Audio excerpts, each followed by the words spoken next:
Première diapo.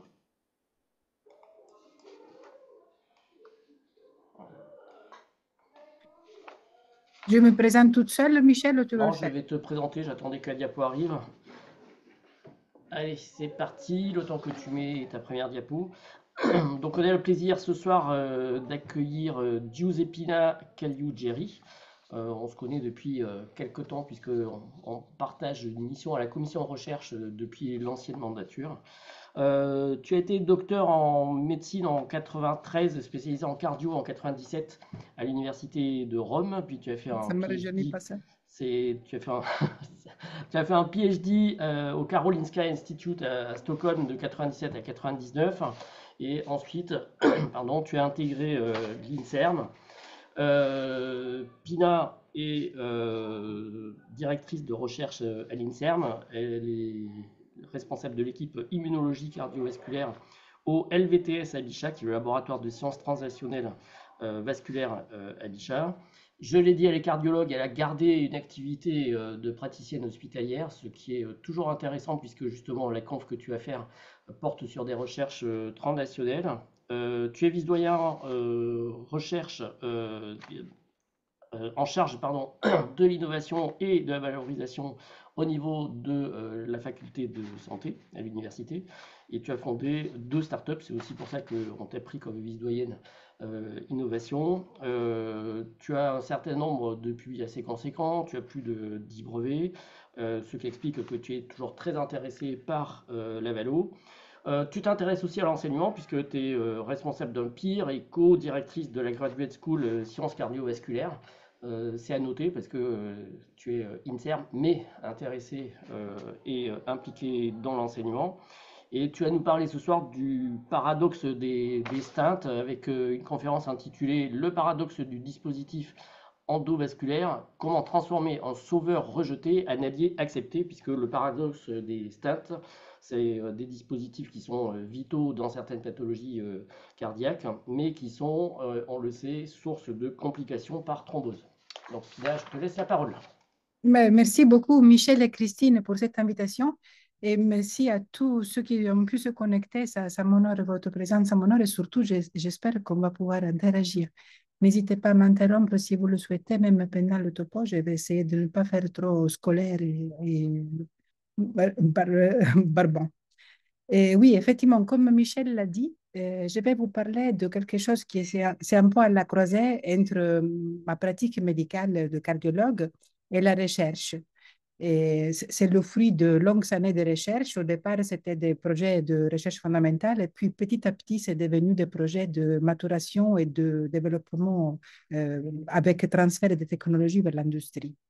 Donc, les stents, ça ressemble à ce qui est sur la droite. Beaucoup d'entre vous, certainement, savent déjà ce que c'est. Désolé de me répéter pour ceux qui le savent déjà. Donc, ce sont comme des échafaudages, des ressorts, si vous voulez, qui peuvent être utilisés pour garder ouvert n'importe quel tuyau. En fait, on peut utiliser des stents aussi pour l'urétère, l'intestin et d'autres tuyaux.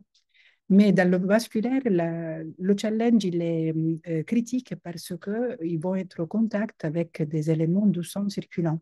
Et c'est ça qui rend leur utilisation éventuellement dangereuse. Donc, c'est un sauveur parce que le stent, il est là pour garder ouvertes des artères qui autrement seraient bouchées. Donc, je vous laisse imaginer les conséquences catastrophiques si on laissait faire. Heureusement qu'on a des stents, on évite de faire des pontages et on sauve beaucoup, beaucoup de monde, que ce soit par l'infarctus d'ailleurs ou même pour l'AVC. Mais du fait qu'il s'agit d'un corps étranger, en particulier de métal, mais pas que, d'un corps étranger qui est au contact avec la paroi vasculaire et surtout les plaquettes et les leucocytes de sang, ça pose un problème. Et donc, on va voir qu'effectivement, l'innovation, l'arrivée des stents n'a pas été couronnée que de succès, mais il y a eu aussi des complications qu'il a fallu, au fur et à mesure, il a fallu faire face avec des innovations. Et c'est là-dedans que je travaille. Voilà, donc il y a différents types de stents. Certains sont en mémoire de forme, donc il n'y a pas besoin de les dilater avec un ballonnet. Mais ce qu'on utilise en cardiologie et dans d'autres districts, dans d'autres zones où les artères sont bouchées, on utilise des ballonnets. Ce que vous voyez, je ne sais pas si vous voyez ma flèche bouger. Si, Ce c'est que vous bon. voyez sur la gauche, c'est un ballonnet dégonflé avec le stent qui a été crimpé, comme on dit en anglais, crimped, sur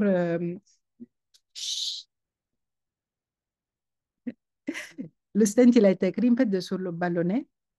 Et donc, au départ, on peut le passer par une artère, par exemple, du bras et arriver jusqu'à l'endroit où il y a la sténose. À l'endroit où il y a la sténose, il y a, je vais me déplacer. Désolée.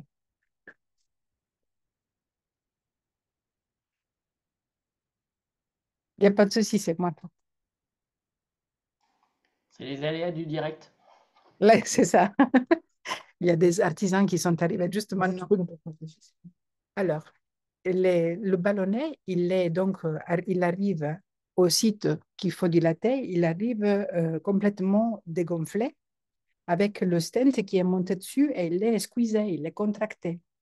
Mais une fois qu'on est arrivé à cheval de la sténose, pour pouvoir monter le stent, pour pouvoir l'implanter, on est obligé de le dilater avec beaucoup de force. Et pour faire ça, on injecte du sérum physiologique dans le ballonnet via les cathéters qui sont connectés. Ça force le ballonnet à s'ouvrir. Et une fois que le ballonnet s'est ouvert, le stent, il est complètement ouvert, dilaté. Et en fait, on doit dilater même plus que nécessaire. Ça ne suffit pas d'atteindre le diamètre de l'artère, il faut faire un tout petit peu plus pour que le stent soit ancré dans l'artère. Car sinon, le risque, c'est une fois qu'on a retiré le ballonnet, que le stent s'énaille avec le flux. Donc, pour éviter cela, il faut y aller avec beaucoup de force. Et voilà que les problèmes commencent, parce que le fait d'avoir écrasé l'artère avec le stent, là où vous voyez les astérisques, en fait, c'est la trace des maillages de stent qui sont rentrés, qui ont pénétré dans la paroi artérielle. Et c'est pourquoi j'ai dit les problèmes commencent, parce que comme on a fait une lésion sur la paroi artérielle, on a tout de suite l'activation des éléments qui circulent dans le sang, en particulier les plaquettes et les facteurs de la coagulation, mais aussi des leucocytes. Peu après 3 jours après, et jusqu'à un mois, on a une réaction inflammatoire. Et ce que vous voyez ici dans l'encadré E, ce sont des leucocytes, essentiellement des polymorphonucléés, mais aussi des mononucléés, qui entourent le stent. En gros, les plaquettes, ils essayent de colmater les brèches qui ont été formées, et les leucocytes, ils essayent de digérer le matériel étranger qui est venu au contact avec eux. Ils n'y arrivent pas, bien sûr. Et donc, on assiste petit à petit à une espèce de réaction du corps étranger, avec un tissu de granulation qui n'est rien d'autre que la prolifération des cellules stromales tout autour de la maille du stent. Vous voyez, le stent, il est bien au milieu. Les mailles du stent sont au milieu. Tout autour, il y a une réaction des cellules de la paroi, essentiellement des cellules musculaires lisses. Là, on a un marquage de la smooth muscle actine, mais aussi des macrophages et des fibroblastes. Toutes les cellules qui peuvent proliférer et produire de la matrice le font, dans le but de encercler les mailles du stent. Vous voyez que les mailles du stent, à la fin, elles sont complètement noyées dans la paroi artérielle. Elles sont recouvertes vers l'intérieur de la lumière de l'artère par une épaisse couche de cellules et de matrices. Finalement, le même problème qu'on a voulu combattre, c'est-à-dire le rétrécissement des artères, il revient. C'est ça, donc l'ennemi, c'est quelque chose, c'est le stent qui provoque de la thrombose, de l'inflammation, et in fine, le même problème pour lequel on les avait mis au départ. On a un rétrécissement de calibre de l'artère, donc une nouvelle sténose. Ça n'a rien servi de mettre un stent, on a toujours une artère bouchée. Normalement, faisons un petit pas en arrière. Normalement, les cellules qu'on voit attaquer les stents, donc les plaquettes et les leucocytes, circulent dans le sang de façon très paisible, très paisible. Ils n'attaquent pas la paroi. Parce que normalement, la paroi artérielle et la paroi de tous les vaisseaux, elle est bordée de cellules endothéliales, d'une couche unique et continue de cellules endothéliales. Et ces cellules endothéliales, elles produisent des éléments qui ne sont pas protéiques. C'est ça aussi la beauté des cellules endothéliales. Elles peuvent produire du gaz, l'oxyde de nitric oxide, l'oxyde d'azote, ou bien des médiateurs qui sont dérivés des lipides des membranes de l'acide arachidonique, par exemple la prostacycline. L'action de ces deux types d'espèces très réactives et pourtant pas synthétisées fait que et les plaquettes et les leucocytes, quand ils vont au contact avec les cellules endothéliales, elles ne s'activent pas. Ce sont des médiateurs inhibiteurs de l'activation des plaquettes et des leucocytes. Mais comme on l'a vu tout à l'heure, le fait qu'on a implanté un stent va écraser la couche endothéliale, voire elle va carrément la couper. Et là, vous pouvez voir les marques d'une fissure, d'une rupture de la paroi artérielle. Et donc, dès que vous avez une fissure de la couche endothéliale, vous n'avez plus la production de ces médiateurs physiologiques. À l'inverse, vous devez, justement pour arrêter le saignement, vous devez activer les plaquettes. Et donc, l'endothélium, il switch son phénotype et il ne produit plus la prostaglandine. De leur côté, les plaquettes produisent du thromboxane et des dérivés de l'ATP qui font que les plaquettes non seulement adhèrent, mais elles agrègent. Elles forment ce qu'on appelle un groupe plaquettaire. C'est de l'hémostase banale. Enfin, c'est l'hémostase dont on a besoin pour éviter de saigner. Le problème, c'est que quand il y a un stent implanté dans une artère, ce n'est pas une artère saine. Et le stent, il écrase une paroi. Et de l'autre côté, on ne retrouve pas juste du collagène. On retrouve de la graisse, du cholestérol, on retrouve des corps apoptotiques, on retrouve plein de débris. Et tout ça, c'est hyper agrégant. Ce qui fait qu'on passe de la première phase de la cicatrisation, qui est l'hémostase. L'hémostase, c'est la première phase de toute réparation tissulaire. On passe à la thrombose. Parce que la fissure qui a été faite par le stent va exposer le corps, ce qu'on appelle le corps des plaques d'athérosclérose, avec beaucoup, beaucoup de lipides surtout, qui sont hypercoagulants, mais aussi d'autres choses pas bien, qui sont aussi hypercoagulantes. Et donc, on commence avec une première phase de thrombose.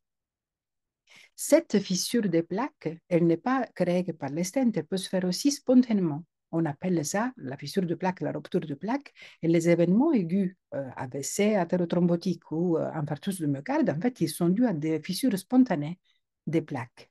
Ce qu'on sait aussi, c'est que la cicatrisation des plaques, avec la séquence des événements après l'hémostase, il y a l'inflammation, puis il y a la résolution et à la fin, il y a le healing. Ces différentes phases de la cicatrisation conduisent finalement à la production de matrices pour réparer la brèche, disons.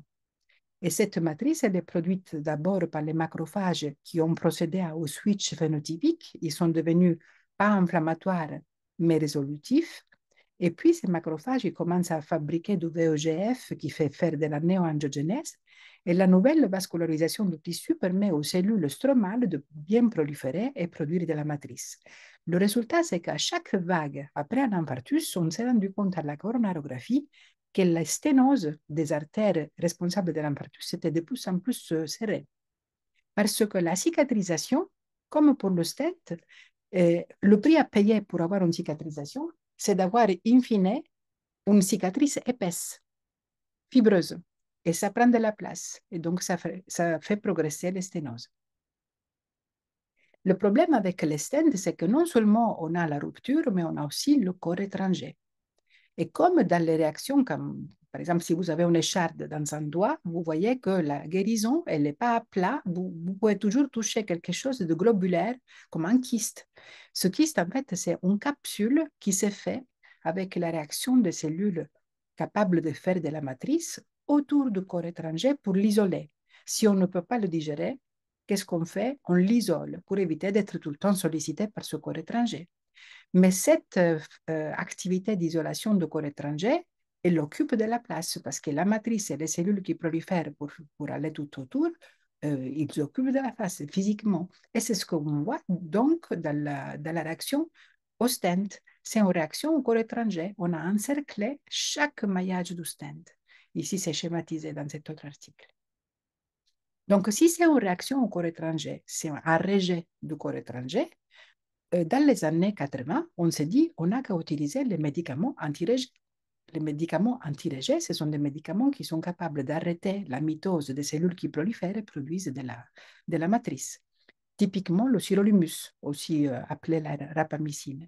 Donc, drug-eluting stent, ou DES, c'est ce qu'on appelle aussi en français les stents actifs. Et on les appelle actifs parce qu'ils libèrent activement une drogue. Cette drogue, c'est essentiellement le sirolimus. Et le but initial, c'était antiprolifératif, mais on s'est rendu compte aussi que l'effet bénéfique vient du fait que le sirolimus, il agit aussi sur la prolifération des leucocytes. Et in fine, il agit comme un anti-inflammatoire. Les deux actions, antiprolifératives et anti-inflammatoires, étaient les bienvenues dans les années 90 en particulier, où on s'est rendu compte que l'athérosclérose était une maladie intimement inflammatoire. Le problème, c'est que l'inflammation, comme la thrombose, c'est une étape obligatoire pour la cicatrisation. Si on empêche l'inflammation, on ne cicatrise pas. Ça, les chirurgiens plastiques, ils le savent très bien, surtout ceux de l'esthétique. La personne sous cortisone, on ne l'opère pas parce que la cicatrice ne va pas se refermer. Or, pour éviter la thrombose, si on donne des antithrombotiques, on est stacké dans la thrombose. Donc, soit on procède vers l'inflammation, et donc la réaction de corps étranger qu'on veut éviter, soit on est bloqué dans la thrombose. Et finalement, avec les stents BMS, c'est bare metal stent. Avec les stents en métal simple, on a la resténose. Mais le problème des DOS, je ne sais pas si vous arrivez à le voir, on voit le métal ici. Le problème des DOS, c'est qu'on arrête net la cicatrisation et donc les stents ne sont pas encerclés par la couche fibreuse. C'est ce qu'on voulait. On voulait éviter la fibrose. Mais donc, ils sont tout le temps exposés aux plaquettes et aux facteurs de la coagulation. Ce qui fait qu'on ne fait pas la resténose, mais on a un autre problème, la thrombose sur le stent. Et finalement, on est obligé de donner 2 antiplaquettaires. DAPT, ça veut dire Dual Antiplatelet Treatment. Il y a eu plein de recommandations cliniques et elles changent chaque année. Hein. Au Congrès européen de cardiologie, chaque année, on nous dit d'abord c'est 1 an, puis c'est 6 mois, puis c'est 3 mois, puis c'est 6 mois, puis c'est 3 mois. Parce que, en gros, si vous empêchez les plaquettes d'agir avec 2 antigrammes plaquettaires, quel est le risque? Eh bien, c'est le saignement. Et si la personne saigne dans les artères du cerveau, bah, ça ne va pas le faire. Ils en meurent. Donc voilà qu'on essaye de résoudre à chaque fois un problème, on met des stents, mais on a la resténose. On met des stents actifs, on risque de thromboser. On met des anti-agrégants plaquettaires en forte dose et on risque de saigner.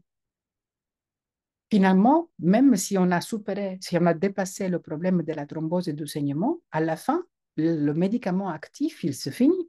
Donc le stent, il reste actif pendant un certain temps, mais au bout d'un certain temps, 6 mois en général, il n'y a plus de médicaments à libérer. Donc ça redevient un stent métallique normal. Et Birmani, qui est la papesse, Renu Virmani, c'est la papesse de l'anatomie pathologique des stents, elle a montré dans cette revue assez élégante que les stents actifs ne sont que retardés. Les problèmes ne sont que retardés. Il y a un late catch-up. Et in fine, au bout de 2 ans, on revient au même problème qu'on a avec les stents non actifs. Mais donc, si le problème, c'est la présence de stent, faisons-le disparaître. Dans les années 90, sont sortis les premiers stents biorésorbables. Ça semblait vraiment génial, une révolution. On avait complètement oublié qu'on avait besoin d'un échafaudage pour garder les artères ouvertes. Si vous faites disparaître le stent, vous voyez que là, les petits trous, ils disparaissent avec le temps. À 48 mois, il n'y en a plus. Ça veut dire que le stent, il a disparu parce qu'il est biodégradable. Mais si vous faites disparaître le stent, vous n'avez plus d'échafaudage pour garder l'artère ouverte. Le résultat, c'est d'une part que les stents ne se biodégradent pas de la même façon partout, mais par endroit, et du coup, vous avez une resténose focalisée par-ci, par-là. Et d'autre part, de toute façon, une fois qu'il a disparu tout le stent, eh ben, toute l'artère se rebouche. Maintenant, c'est que 15%, entre guillemets, c'est que 15% de resténose. Mais 15% des millions de gens stentés, c'est beaucoup. Et voilà que je me suis dit, à ce moment-là, j'ai travaillé sur le CD31 pour d'autres raisons, pour jouer sur l'immunomodulation systémique. Mais je me suis dit, comme le CD31, c'est quelque chose qui permet la circulation des plaquettes dans cette figure, vous avez les plaquettes, les leucocytes et les cellules endothéliales. Et la petite chose en vert, c'est le CD31. Le CD31, il est exprimé par les 3 types cellulaires, les plaquettes, les leucocytes et les cellules endothéliales. Et ce qui est magique, c'est qu'en fait, il est capable de se reconnaître avec lui-même. Donc, peu importe la cellule qui le porte, elle peut parler à la cellule avec laquelle il interagit via cette liaison homophilique, CD31, CD31. Et cette liaison homophilique, elle donne un signal qui est régulateur négatif parce qu'il accroche des phosphatases. Je ne vais pas rentrer trop dans les détails pour ne pas vous noyer. Mais en gros, il libère les activités qui sont normalement inhibées par les phosphatases, comme les activités de survie cellulaire, de barrière des cellules endothéliales, alors qu'il déclenche l'activation des cellules qui sont kinases dépendantes pour leur activation. Et ça, c'est typiquement le cas des leucocytes et des plaquettes. Donc, c'est ça la magie du CD31. Il est exprimé sur toutes les cellules à l'interface entre le sang et le vaisseau et il régule la survie et la fonction de barrière des cellules endothéliales positivement. et l'activation des plaquettes et des leucocytes négativement. Ici, vous voyez qu'est-ce qui se passe. Quand on met un stent, grosso modo, on cache. Si on n'a pas cassé l'endothélium, tout au moins, on a caché le CD31. Physiquement, on l'a caché. Et le fait que les thrombus, les mini-thrombus, ces agrégats que vous voyez ici au microscope, mais là, vous les voyez aussi macroscopiquement, se forment pile poil sous les mailles du stent, c'est aussi en association avec le fait que les plaquettes et les leucocytes ne voient pas le CD31 des cellules endothéliales. Que normalement, on leur disait tout va bien, rien à voir, vas-y, passe ton chemin. Et c'est là qu'on s'est dit, peut-être que ce qu'on devrait faire, c'est de faire reproduire ce dessin de CD31 sur les mailles du stent. Comme ça, les plaquettes et les leucocytes pourraient être trompés. On peut camoufler les stents comme si c'était un endothélium normal. On est parti là-dessus. On avait déjà fait quelques essais avec mon médicament immunomodulateur, un peptide de CD31 qui est capable de reproduire la signalisation. Donc là, je vais le faire vite fait parce qu'on a récemment shifté vers une stratégie plus encore élégante. Mais là, qu'est-ce qu'on avait fait? On avait pris un peptide qui est utilisé comme immunomodulateur par ma boîte Tradequan et on l'avait collé sur le métal. Et donc, comme ce peptide, il est capable de parler aux cellules activées pour leur dire calmez-vous quand même, on obtenait une réduction de l'activation des plaquettes. Les petites taches rouges que vous voyez ici, ce sont les plaquettes. Sans mon peptide, les plaquettes font produire de la fibrine en vert. Avec mon peptide, les plaquettes se collent sur le métal, mais ne s'activent pas parce qu'ils reçoivent un signal qui les fait calmer malgré le fait que le CD31 sur les cellules activées, normalement, il est perdu. Donc, ce peptide-là, il fonctionnait comme un immunomodulateur et un plaquette modulateur localement. Et on a montré, ça c'est juste pour vous tirer des fleurs, je vous montre quelques belles couvertures de papier. On a montré que ça marchait bien dans le cochon, dans les coronaires de cochon, c'est ce que vous voyez ici. C'est une artère de cochon dans laquelle on a implanté soit des stents nus, soit des stents actifs, soit des stents recouverts avec le peptide modulateur du CD31. Et le degré de sténose avec les stents recouverts de CD31 est comparable à celui des stents actifs. Sauf que, vice-versa, par rapport au stent actif qui thrombose, vous voyez ici les plaquettes, le stent recouvert de CD31, il est tout propre, tout beau, même à quelques mois de distance. Et on a montré aussi que c'était utile dans d'autres types de stents qui sont appelés plutôt déviateurs de flux, parce que leur maillage il est tellement étroit, le scope n'est pas le même. Le scope il est utilisé dans les anévrismes intracrâniens, c'est pour dévier justement le flux pour qu'il passe dans l'artère principale et pas dans le sac anévrismal, où il risquerait de faire rompre le sac anévrismal. Le fait d'avoir du CD31 sur mon stent facilite la formation d'une barrière complètement étanche qui finit donc par éviter que le sang rentre dans l'anévrisme. Et ça a été donné en licence à une société qui s'appelle BALT, une société française qui fabrique des déviateurs de flux. Et la question, c'est donc, est-ce que l'endothélialisation, c'est la chose, la clé? Parce qu'il y a plein de stratégies pour faire pousser des cellules endothéliales. Vous en trouverez des milliers. Si vous faites un PubMed d'endothelialization instant, vous trouvez plein de stratégies, les unes plus marines que les autres. Mais le problème, c'est pas que le stent n'est pas endothélialisé. Pour preuve, les stents BMS, les stents métalliques, ils se endothélialisent très, très rapidement. Le problème, c'est est-ce que l'endothélium est capable de fabriquer du nitric oxide et de la prostacycline? Est-ce que l'endothélium est capable de développer ses fonctions physiologiques? Et ça, c'est pas gagné. Parce que pour ce faire, l'endothélium, il a besoin aussi de signaux qui viennent de sa base, de la membrane basale. Sous les stents, il n'y a pas de membrane basale. La cellule endothéliale ne voit que du métal ou le polymère. Donc, il ne reçoit pas par ses intégrines les bons signaux pour fabriquer tout ce qu'il faut. Et donc, à la fin, ces cellules endothéliales sont stressées et finissent par causer la fibrose plutôt que de la prévenir. Vous voyez qu'ici, malgré le fait qu'il y a des cellules endothéliales, vous le voyez moins bien, mais elles sont là en dessous, en microscopie électronique à balayage. Par-dessus, on a des leucocytes et des plaquettes. Et la couche de fibrine, on la voit ici en histologie. Donc, le fait d'avoir un endothélium, ça ne suffit pas. Il faut qu'il soit physiologique. Et c'est ça qu'on fait avec le CD31. En fait, le CD31, il est exprimé à la jonction entre les cellules endothéliales. Et sa reconnaissance transhomophile, elle est indispensable pour dire à chaque cellule tout va bien. Et sans ce signal, la cellule endothéliale elle est perdue. Et donc, c'est là qu'on s'est dit, on n'a qu'à camoufler le stent avec la portion du CD31 qui permet la reconnaissance. En gros, cette portion verte. Le marquage de l'endothélium ici, il est fait avec un anticorps dirigé vers cette portion-là du CD31.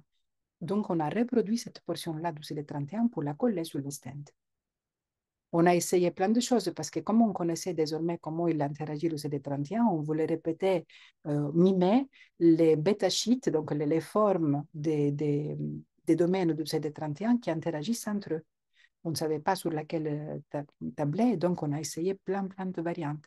Et là, j'ai été accompagnée par l'INSEM Transfer et par l'Université Paris-Cité avec des programmes de prématuration qui m'ont permis de faire ce travail avec un prestataire. Sinon, je n'aurais pas pu le faire au laboratoire. Et au laboratoire, par contre, ce qu'on a fait, c'était le readout biologique. Donc, qu'est-ce qu'on cherchait à savoir? Si l'actine, ce que vous voyez ici, c'est un marquage à la phalloïdine. Si l'actine était polymérisée dans les cellules endothéliales, ça voulait dire qu'il y avait beaucoup de fibres de stress. Les cellules endothéliales étaient stressées.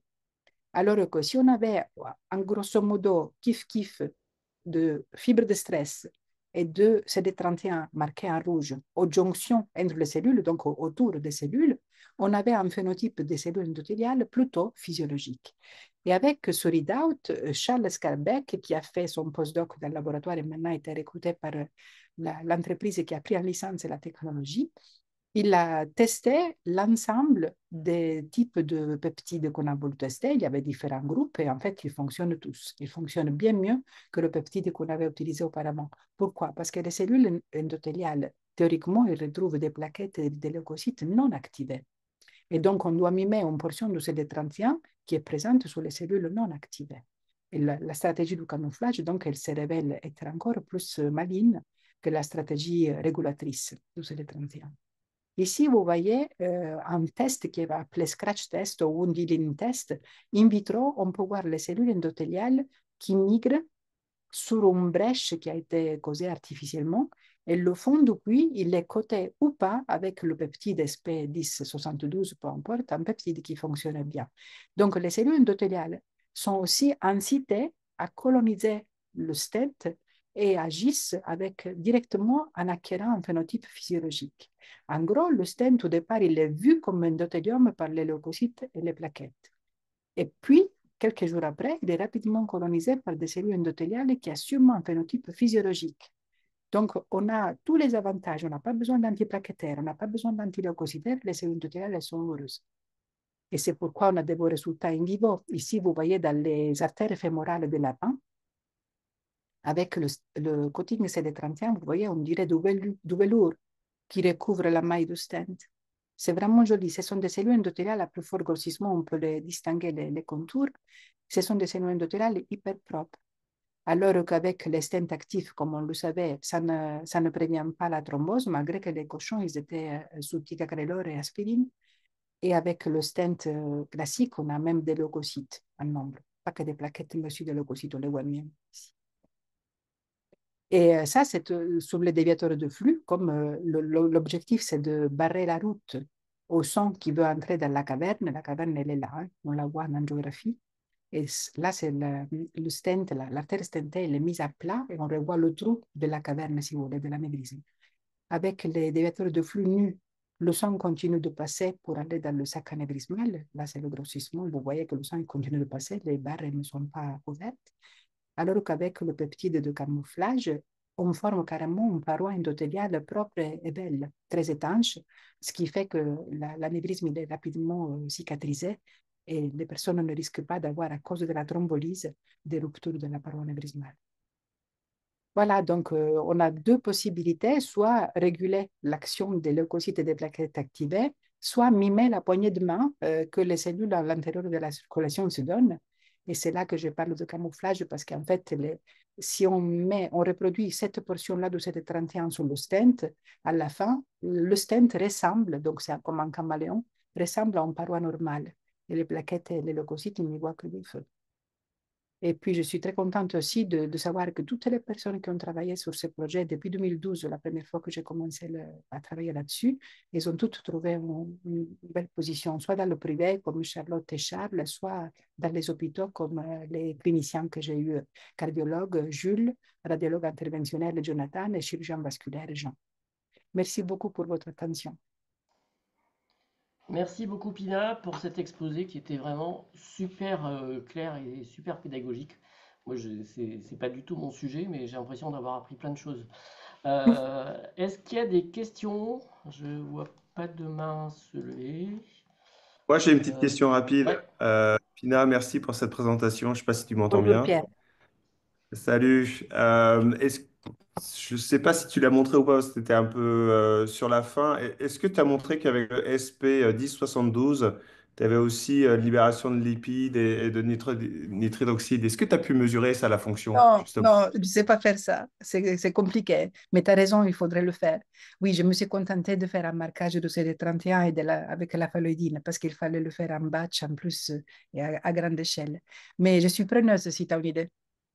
Bah, parce que l'idée, c'est que effectivement, tu deviens un caméléon, en fait. Donc, tu passes ton peptide et ton stent pour une cellule endothéliale, mais et c'était savoir si la biologie était conservée aussi. Oui, bien sûr, c'est ce qu'il faudrait faire pour aller vraiment dans le détail. Mais techniquement, c'est hyper compliqué. Au D'accord. laboratoire, il y a Xavier Norel qui travaille avec les prostaglandines et les autres dérivés, mais c'est vraiment très furtif, quoi. Je ne sais pas si tu as une idée de comment faire à l'échelle industrielle, parce qu'après, il faut que je propose le Bien test sûr, bien sûr. pour le contrôle de batch, les quality check. Bon, en tout cas, merci, c'était vraiment très clair. Merci. j'avais une question moi, sur les peptides. Parce que tu accroches tes peptides au stent. Est-ce que c'est des peptides entre guillemets classiques? Est-ce que c'est peptides modifiés, cycliques? C'est quoi comme type de peptides? Ils sont modifiés quelque part ou pas? Oui, ils sont dérivés acides. Je mets en lysine avec 3 azotes, donc une portion acide, sur la portion que je veux coller au stent pour les faire réagir de façon avec la chimie clique sans le cuivre. Ok. Et de l'autre côté, sur le stent, j'utilise une couche intermédiaire en polydopamine, qui maintenant elle est à la mode, tout le monde l'utilise. Et sur la couche de polydopamine, qui est un adhésif non spécifique, au départ, je mettais directement le peptide. Mais je me suis aperçue que je ne pouvais pas contrôler ni la quantité, ni l'orientation. Et donc, ça me posait un problème après pour le scale-up et l'industrialisation. Et c'est pour ça que je colle plutôt sur la dopamine en bras amine, d'une part, comme ça il réagit avec les catécholes de la polydopamine, et d'autre part en cycloctane. C'est le BCN ou le BCO, peu importe, ce sont des choses qu'on trouve facilement dans le commerce et donc les industriels peuvent s'en procurer facilement. Donc le cycloctane, comme l'alkyle, réagit de façon instantanée avec l'acide. Et ça me permet très rapidement de coller le peptide comme je veux et dans la quantité que je veux parce qu'elle est déterminée par le DBCO que j'ai mis. Ouais, ouais, ok. Et le fait d'avoir des peptides accrochés, c'est pas du tout immunogène ou quelque chose comme ça? C'est une C'est très un bonne peu le question. Et risque. bien sûr, on a dû faire face à ça. On ne développe pas d'anticorps antipeptides, certainement parce que c'est la copie de la protéine naturelle. Et que donc les lymphocytes Hmm. censés pouvoir faire des anticorps contre ont été délétés dans le développement. Ok. Et ma troisième question, on sait que l'organisme et le sang en particulier, il y a des peptidases. Vous avez vérifié que les peptides y tiennent et ils ne sont pas dégradés, quoi que ce soit? Oui, au moins in vitro. Alors, in vivo, on Hmm. n'a pas pu vérifier ça encore. Ouais. Je ne sais pas trop comment faire parce que les stents, ils reviennent couverts de plein d'autres choses, Hmm. pas que de peptides. Mais in vitro, donc le peptide en solution, et après, on l'a fait aussi sur des disques côté, sur des disques plats côté. Mais en solution, en tout cas, on a incubé avec le plasma de lapins, de cochons et humains, parce qu'on devait, avant de passer dans les manips in vivo, on voulait savoir justement si dans la circulation des in vivo, il y aurait des peptidases qui puissent le couper. Et jusqu'à 100 jours, jusqu'à 3 mois, on n'est pas allé au-delà de 3 mois pour l'instant, à mass spect, il n'y avait pas de dégradation de peptides. Non, c'est bien. Mais je n'ai pas dit qu'il y a des... Alors, le premier peptide, c'est l'immunomodulateur, il est rétro-inverso. Donc, ce sont des isomères D D'accord, qui ne ok. sont pas attaquables par la Oui, du coup, peptidase oui, ça eucaryote. stabilise. Ouais. Et le deuxième, par contre, non, il n'y a pas d'aminoacide artificiel, mais par chance, pour l'instant, on n'a pas de signe de Hmm. dégradation parce que les bons amides, probablement, ils ne sont pas sensibles aux peptidases Ouais, ouais, ouais. disponibles. Ok.